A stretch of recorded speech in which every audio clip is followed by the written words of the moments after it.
Bernardo Silva n'a pas coûté 0 € au Real Madrid, les gars. Faut se mettre ça dans la tête. Alors, on va faire le point sur pas mal d'informations qui sortent en ce moment concernant le Real Madrid. Mais avant tout, comme d'habitude, prends tes petites pipasses, prends tes bonbons, prends ta boisson, like, abonne-toi et on est parti. Donc voilà, on va commencer avec un sujet très intéressant qui concerne l'arrivée de Bernardo Silva au Real Madrid. Alors évidemment, fin de contrat à City, donc gratuit entre guillemets. Ok, pas d'indemnité de transfert à payer, sauf qu'on a un article de El Confidencial qui nous explique notamment qu'il y avait de sacrées commissions à payer à Mendes et une belle prime à la signature à verser aux joueurs. Au total, 10 millions d'euros nets de primes à la signature pour Bernardo Silva et 10 millions d'euros nets en commission à Mendes et à l'entourage du joueur. Donc voilà, ça fait au total 20 millions d'euros nets, donc en brut, c'est-à-dire ce qu'a payé le Real Madrid en comptant les impôts, etc. C'est plus ou moins multiplié par 2, donc c'est 40 millions d'euros, peut-être un petit peu moins, mais on va dire 40 millions d'euros. Voilà, c'est ce qu'a coûté Bernardo Silva au Real Madrid et il va avoir un salaire de 10 millions d'euros annuels. Ok, donc c'est pas non plus c'est pas abusif. Voilà, c'est un salaire qui est haut, mais ça me semble correct. Voilà, c'est pas non plus hors du commun, si on peut dire ça comme ça. Alors voilà, l'article de El Confidencial qui nous dit tout ça. Et c'est un article payant, donc évidemment, je ne vais pas vous montrer ce que dit l'article. Voilà, moi j'ai mes petites techniques, voilà, pour pouvoir consulter les articles payants, mais évidemment, je ne peux pas vous le mettre sur YouTube.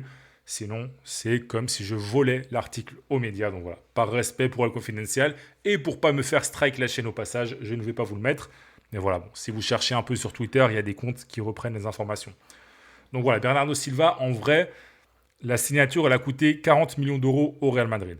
Voilà, donc 20 millions d'euros net, voilà, si on veut parler en net, ça va, c'est pas la mort non plus. Les 10 millions d'euros de prime à la signature, il y a des joueurs qui touchent plus et qui sont moins bons que Bernardo Silva. Voilà, ça me choque pas. Les 10 millions d'euros à Mendes, par contre, bon, là c'est autre chose. Là, je suis pas spécialement fan. Ça me semble beaucoup quand même. 10 millions d'euros, 10 millions d'euros de commission à Mendes, ça me semble beaucoup et ça confirme aussi que Mendes retrouve vraiment du pouvoir à Madrid, donc il va encore placer pas mal de joueurs.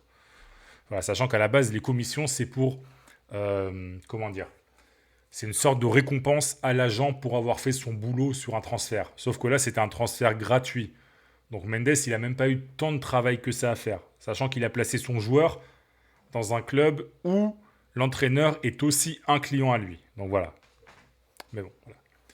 La soupe, elle est bonne, comme dirait Romain Molina. On se met bien entre amis, on fait tourner l'échec. Voilà. On ferait pareil. Franchement, on ferait pareil, les gars. Donc voilà, on va pas critiquer. Donc ça, c'était la première information concernant le prix de Bernardo Silva. Et visiblement, l'Atlético et le Barça n'ont pas voulu verser ces commissions ni cette prime à la signature. Selon El Confidencial, en tout cas. Article de As, voilà, qui fait un peu le récap sur ce début de mercato. Donc on a les 4 recrues, Konaté, Dumfries, Bernardo et Cucurella. Et c'est Mourinho qui fait la loi au Real Madrid. Voilà. C'est Mourinho qui choisit, qui le recrue. Donc là, par exemple, on nous explique que c'est lui qui a demandé Bernardo Cucurella. Bon, ça on le savait déjà plus ou moins. Mais c'est aussi lui qui est à l'origine pour Dumfries. Ça, on le savait moins. Donc voilà, c'est un article très intéressant qui explique que vraiment Mourinho a un poids énorme, pas uniquement en termes de mercato, hein, mais globalement dans tout ce qui est construction de l'équipe. Voilà. Notamment Dumfries. Dès le premier moment, c'était très clair pour Mourinho qu'il voulait Dumfries. Voilà. Il n'a jamais douté. Voilà, on a ça par exemple. Bernardo Silva, bon, on en a déjà parlé dans une vidéo précédente, donc n'hésitez pas à aller voir.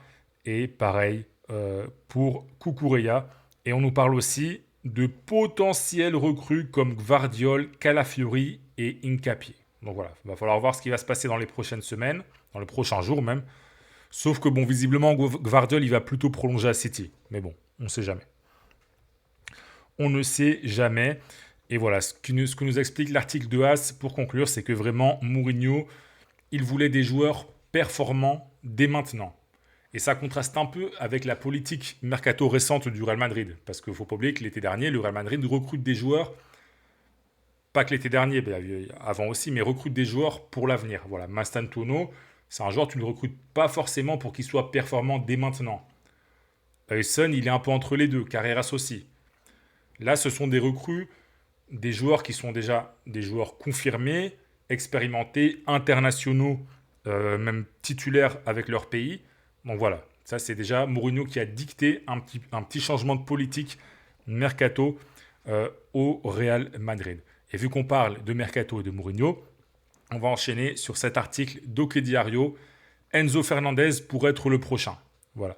Là aussi, ce serait Mourinho qui voudrait compter sur le milieu de terrain argentin. Voilà, on sait qu'il va encore y avoir au moins une ou deux recrues au milieu de terrain. Donc Enzo Fernandez pourrait en faire partie, sachant que ça n'a pas échappé à la presse espagnole. Enzo Fernandez a réagi sur les réseaux sociaux à la signature de Cucurella au Real Madrid. Voilà.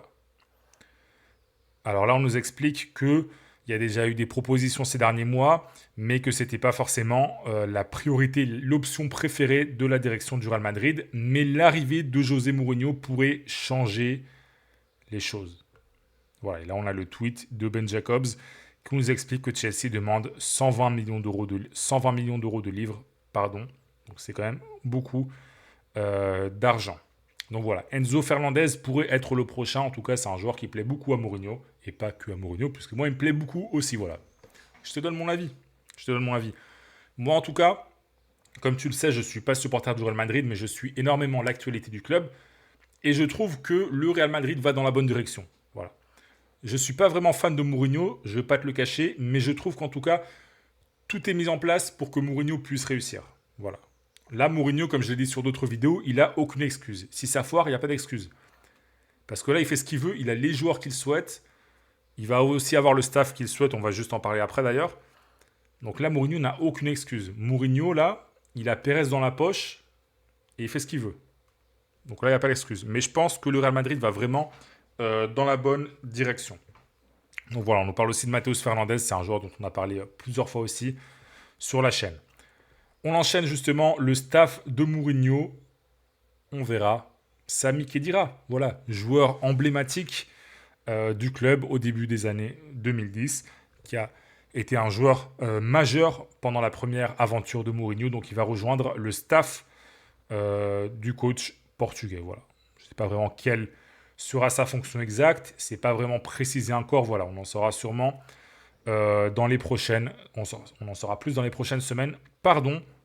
Et on va terminer par du mercato toujours, avec les ventes de canteranos, donc de joueurs formés au club, de joueurs de La Fabrica, qui vont rapporter beaucoup d'argent au Real Madrid. Donc voilà, on a un article de AS. Des joueurs comme Fran Garcia, Gonzalo et Asensio qui pourraient rapporter à eux 100 millions d'euros.